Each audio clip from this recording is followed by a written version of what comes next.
আসসালামু আলাইকুম সবাইকে, আশা করি সকলেই ভালো আছেন। আজকে দেখাবো কিভাবে আপনারা টিকটকে স্লিপ রিমাইন্ডার অ্যাড করবেন। যেহেতু এটা নতুন আপডেট, তার কারণে আপনারা প্রথমে প্লে স্টোরে গিয়ে আপনাদের টিকটক অ্যাপ্লিকেশনটাকে আপডেট করে নেবেন।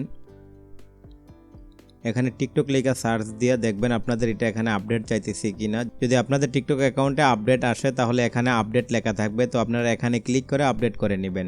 আমি যেহেতু অলরেডি আপডেট করে রেখেছি তার কারণে এখানে ওপেন লেখা আসছে, তো এখান থেকে ক্লিক করে ওপেন করবেন। তো ওপেন করার পরে এখানে দেখেন প্রোফাইল আছে, এটাতে ক্লিক করবেন। তো ক্লিক করার পরে উপরে দেখেন 3 লাইন আছে, এটাতে ক্লিক করবেন।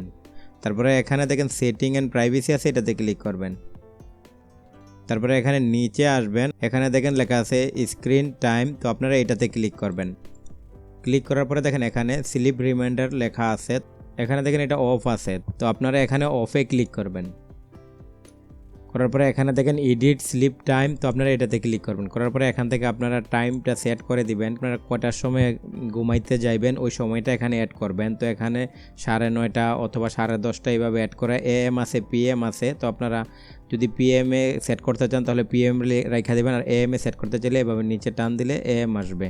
তারপরে এখানে ডানে ক্লিক করবেন, করার পরে এখানে এটা কিন্তু অন হয়ে যাবে। তো এইভাবে খুব সহজে আপনার টিকটক অ্যাপ্লিকেশনে আপনি স্লিপ রিমাইন্ডার অ্যাড করতে পারবেন।